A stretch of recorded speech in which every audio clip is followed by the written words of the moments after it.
the golden cage. Marcus Ashford adjusted his Italian silk tie as he gazed out the floor-to-ceiling windows of his penthouse office. The city sprawled beneath him like a conquered kingdom, its lights twinkling in the dusk. At 35, he had built Ashford Technologies from a garage startup into a billion-dollar empire. And tonight's board meeting would cement his company's merger with the prestigious Whitmore Group. "Daddy." The familiar voice made him turn as 6-year-old Sophia burst through the office doors, her school uniform slightly wrinkled, dark curls bouncing as she ran to him. Behind her, Alina appeared, apologetic and beautiful in her simple teacher's dress. "I'm sorry, Marcus. The nanny canceled, and I had parent conferences until 7, Alina said. Tucking a strand of auburn hair behind her ear, Sophia insisted. "On seeing you before bedtime?" Marcus lifted his daughter, inhaling her innocent scent of playground chalk and strawberry shampoo. "How's my little princess? Did you learn anything exciting today? Mrs. Patterson taught us about butterflies. Did you know they taste with their feet?" Sophia's eyes sparkled with wonder. Alina smiled. It's the same genuine warmth that had captured his heart 8 years ago. She was tutoring struggling students for free while pursuing her teaching degree. She had believed in him when he was just another dreamer with ambitious plans and empty pockets. "We should go," Alina said gently. "You have your important meeting." As they prepared to leave, Marcus's business partner, Jonathan Whitmore III, entered with 2 other board members. Their expressions shifted subtly when they saw Elena's modest appearance and heard her mention teaching at the public elementary school. "Ashford, we need to discuss the charity gala next month," Jonathan said, his tone carefully neutral. "The Whitmore Foundation's annual event, very exclusive, old money families, political figures, international investors." Ow.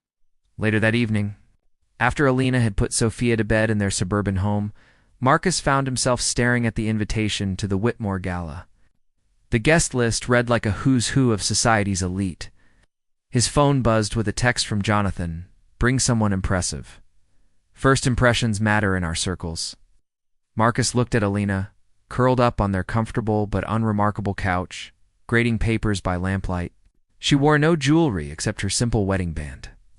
Her clothes came from department stores. She drove a 7-year-old Honda in the world he was entering. She would be invisible at best, embarrassing at worst. The thought disgusted him even. As it took root, success had always been his driving force, but now it whispered dangerous questions. What if Alina was holding him back? What if their humble life was limiting his potential? What if he deserved someone who matched his achievements? That night, as Alina slept peacefully beside him, Marcus stared at the ceiling, his golden cage growing smaller with each ambitious breath, the fallen crown Alina. Morris and Shay had reclaimed her maiden name sat at the cramped kitchen table of their 1-bedroom apartment, sorting through a stack of unpaid bills by the light of a single lamp. The electricity company's final notice glared up at her in bold red letters. 6 months had passed since Marcus had served her with divorce papers, citing irreconcilable differences, while simultaneously announcing his engagement to Victoria Pemberton, daughter of a prominent banking family. The settlement had been generous by most standards, enough to cover rent for a year and Sophia's basic needs.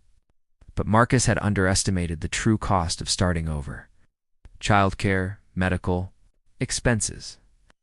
In the simple reality that a teacher's salary couldn't support the life they'd once shared had quickly depleted their resources. "Mama, why are you crying?" Sophia's small voice made Alina quickly wipe her cheeks.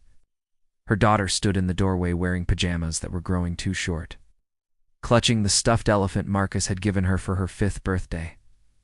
"Not crying, sweetheart, just tired." Alina forced a smile and pulled Sophia onto her lap. "Did you have a bad dream?"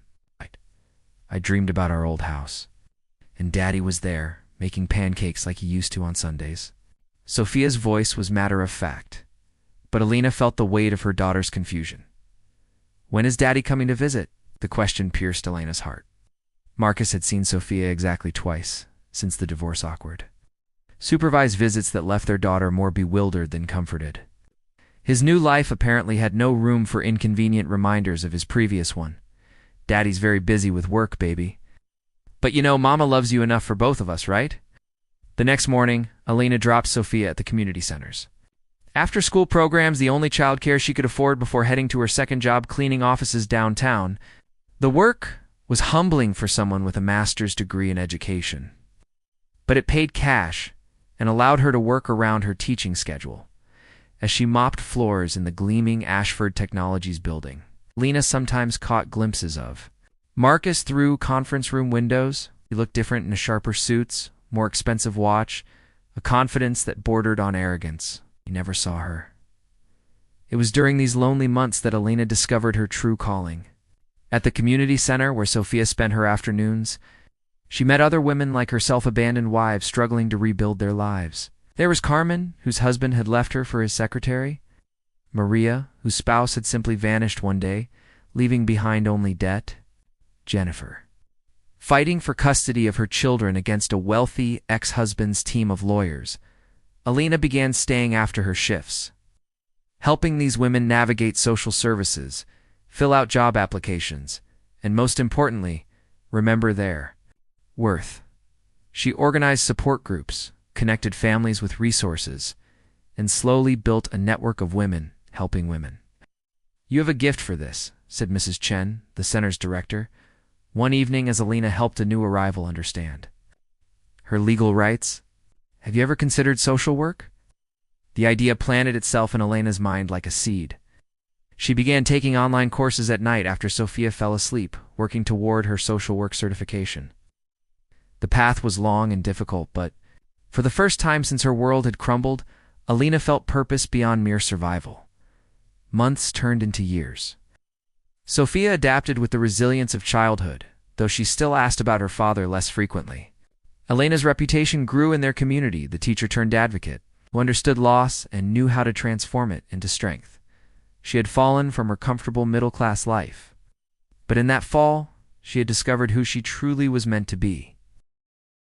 The hollow victory Marcus Ashford stood in the marble foyer of his sprawling estate, adjusting his cufflinks as he waited for Victoria to descend the grand staircase. 3 years of marriage to Victoria Pemberton Ashford had given him everything. He thought he wanted acceptance into society's most exclusive circles, business connections that had tripled his net worth, and a wife whose pedigree opened doors he never knew existed. Yet as Victoria appeared at the top of the stairs in her designer gown, Marcus felt the familiar hollow ache that had become his constant companion. She was stunning, perfectly groomed, an utterly cold a living mannequin who had married him for his wealth while he had married her for her connections. "You're late," Victoria said, her voice carrying the crisp authority of someone raised in boarding schools. "The Whitmore Foundation Gala starts in 20 minutes, and appearances matter." "Of course they do," Marcus replied, offering his arm with practiced courtesy. Everything in their life was about appearances now. The drive to the country club passed. In silence, as most of their interactions did, Victoria scrolled through her phone, likely coordinating with her social secretary, while Marcus stared out at the city lights. Somewhere out there, Alina and Sophia were living their lives without him. He had told himself it was better this way, cleaner, less complicated. But late at night, in his empty mansion, he wondered what his daughter looked like now. Whether she still asked about him. The gala was a glittering success, at least on the surface. Marcus networked with foreign investors, shook hands with politicians, and smiled for the society photographers.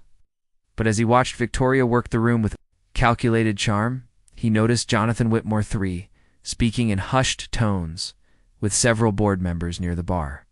"Marcus, we need to talk," Jonathan said, approaching with a grim expression. Privately, they stepped onto the club's terrace, where the cool night air carried the weight of impending doom. "The SEC is launching an investigation," Jonathan said. "Without preamble, someone leaked information about our overseas tax structures. The Pemberton family is concerned about their association with Ashford Technologies." Marcus felt his world tilt. "What kind of investigation?" "Tax evasion. Possibly money laundering. It's nothing we can't fight, but the optics are terrible." Victoria's father is already distancing himself. As if summoned by their conversation, Victoria appeared, her face a mask of controlled fury. "My father just called. He's pulling the Pemberton Group's investment." Our marriage is becoming a liability to both our families. The words hit Marcus like physical blows. Victoria, we can work through this. Work through what? Loveless marriage that was always about business? Her laugh was sharp and bitter. You think I didn't know you were using me for my connections? It's like I was using you for your money. At least I was honest about it. Within 6 months, the investigation had exposed years of questionable financial practices. Marcus hadn't known about most of them. They were legacy issues from before his company. Went public, but ignorance wasn't a defense in the court of public opinion. His stock price plummeted. Major clients jumped ship, and Victoria filed for divorce, taking half of what remained. Now, 2 years later, Marcus sat alone in his downtown office. The penthouse had been sold to pay legal fees, staring at the remnants of his empire. Ashford Technologies still existed, but barely. His mansion was gone, his social circle had evaporated, and his new reality was a modest apartment and sleepless nights. He had gained everything he thought mattered, and lost everything that actually did. The successful merger, the prestigious marriage, the social status, all of it had crumbled like sand through his fingers. But it was the photograph he kept hidden in his desk drawer that haunted him most. Alina and 6-year-old Sophia at a school picnic, both smiling with the genuine joy he had traded away for fool's gold. The rain began pattering against his office windows as Marcus reached for his coat. Another lonely evening awaited, a life that had all the trappings of success, but none of its substance. The street angel 9-year-old. Sophia Morrison pressed her back against the cold brick wall of the community shelter, pulling her thin jacket tighter around her small frame. The November wind cut through the alley like a knife. But she had learned to find the spots where the building's heat vents offered some warmth. In her lap, she cradled a battered notebook and a pencil stub, writing, by the dim glow of a streetlight. "Dear Diary," she wrote carefully, her breath visible in small puffs. "Mama had to work the night shift at the hospital again. Mrs. Rodriguez next door couldn't watch me because her baby is sick. Told Mama I'd be fine at the shelter until she gets off at 6 a.m. I didn't tell her about the mean man who comes around. Sometimes she worries too much already." Sophia closed the notebook and tucked it inside her jacket.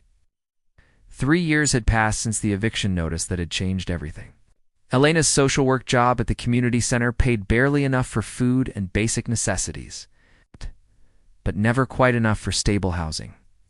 They had moved from apartment to temporary room to shelter, each step down the ladder, making Elena's shoulders sag a little more. "Hey, little sister." The voice belonged to Tommy, a teenager who often slept near the shelter's back entrance. His face was older than his 16 years, marked by the kind of hardship that aged children too quickly. "You shouldn't be out here alone." "I'm not alone," Sophia replied with the fierce independence she had developed. "I'm waiting for Mama." Tommy sat down beside her, sharing the warmth of the heating vent. "Here, I got an extra sandwich from the soup kitchen." He handed her half of a peanut butter sandwich wrapped in a napkin. "Thank you, but I'm not hungry," Sophia lied, though her stomach had been growling for hours. "Take it anyway. Your mom is doing good work helping people. She helped my little sister get into that program for kids who aged out of foster care." Tommy pressed the sandwich into her hands. "Sometimes we gotta look out for each other, you know?" Sophia accepted the food gratefully. This was her world now, a community of forgotten people who shared what little they had, who watched out for each other's children, who found dignity in small acts of kindness.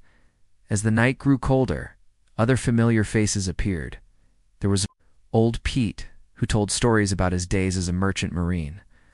Lisa, a young mother with twin toddlers who slept in their beat-up car parked nearby. Marcusa, different Marcus, a grizzled veteran who shared his name with the father Sophia barely remembered.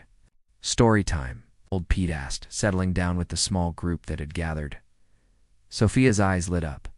Pete's stories were magical escapes from the harsh reality of their circumstances. Tonight he told them about a princess who lived in a castle, made of books, where knowledge was the greatest treasure and kindness the most powerful magic around midnight. Sophia noticed a sleek black sedan slow down as it passed the mouth of the alley. The driver seemed to be looking directly at them, his face pale in the dashboard light. Something about his expression shock, recognition, or made her shrink deeper into the shadows. The car pulled over, and she heard the driver's door. Slam footsteps echoed against the concrete, growing closer. Sophia's heart raced as a tall figure in an expensive coat appeared at the edge of their little circle. The man's eyes locked onto hers, and she saw something impossible there tears, falling down the face of a stranger who somehow felt familiar. Sophia. The voice was barely a whisper, broken and desperate. She stared up at him, this well-dressed man, whose eyes held a pain that matched her own. Something stirred in her memory, Sunday morning pancakes, strong arms lifting her up, a voice reading, "Bedtime stories, Daddy."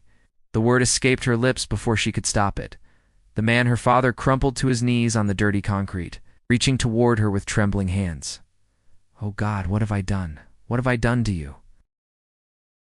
The reckoning Marcus knelt on the cold pavement, his expensive suit soaking up the dampness from the concrete as he stared at his daughter. 9 years old now, Sophia had Elena's delicate features, but her eyes, those were his eyes, filled with a wariness that no child should possess. The other homeless individuals had quietly melted back into the shadows, sensing the weight of this moment. "Sophia, sweetheart, where's your mother?" Marcus's voice cracked as he fought to maintain composure. "She's working at the hospital. She cleans the rooms at night so we can have money for food." Sophia's matter-of-fact tone was devastating in its innocence. "She'll be back in the morning." Marcus felt his world collapse entirely. While he had been chasing status and wealth, his daughter, his own flesh and blood, had been living on the streets. The realization hit him like a physical blow. He had not just abandoned them, he had condemned them to this. "Come with me," he said urgently, reaching for her hand. "Let me take you somewhere warm, somewhere safe." But Sophia pulled back, clutching her notebook protectively. "I can't leave. Mama will worry if she doesn't find me here. She always worries when I'm not where I'm supposed to be." The simple loyalty in those words shattered Marcus completely. Here was his daughter, living in conditions he wouldn't wish on anyone, yet her primary concern was her mother's peace of mind. "Then we'll wait for her together," Marcus said, removing his coat and wrapping it around Sophia's thin shoulders. "Tell me about school. Tell me about everything." As dawn approached, Alina Morrison emerged from the hospital's employee entrance, exhaustion weighing heavy on her shoulders. The night had been particularly difficult. 3 emergency surgeries had meant additional rooms to clean, additional hours away from Sophia. She quickened her pace toward the shelter, anxiety gnawing at her as it did every time she had to leave her daughter alone. But as she rounded the corner into the alley, stopped short. There, sitting against the brick wall, with Sophia curled up asleep against his shoulder, was Marcus. Lena. He looked up at her with eyes full of anguish and shame. I found her. I found our daughter sleeping on the street, Lena's first instinct was fury hot, protective anger at the man who had abandoned them. But as she looked at Marcus, she saw something she had never expected. Genuine devastation.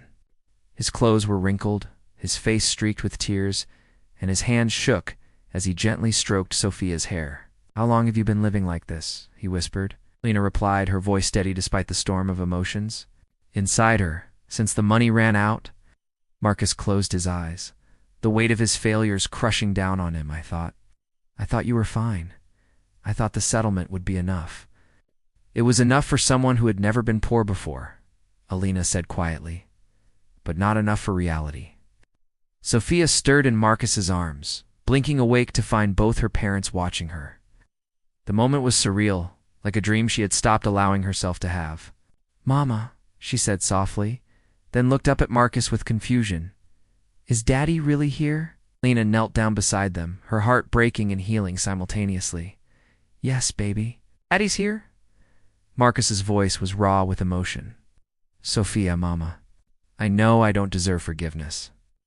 I know I threw away everything that mattered, but please, let me try to make this right. Let me take care of you both the way I should have all along." Alina studied the man who had broken her heart, looking at for signs of the selfish person he had become. Instead, she saw something she recognized from their early days together: vulnerability, genuine remorse, and a desperate hope for redemption. "It's not about what you deserve, Marcus," she said finally. "It's about what Sophia deserves. Deserves a father who will never abandon her again." "Never," Marcus promised, his voice fierce with conviction. "I swear to you both, never again." As the sun rose over the city, three broken people began the long journey toward becoming a family. Again, it wouldn't be easy. Trust, once shattered, required patience to rebuild. But sometimes, Alina thought, as she watched Marcus help Sophia to her feet, the most precious things were those that had been lost and found again. The price of pride had been devastating, but the value of love, it turned out, was immeasurable.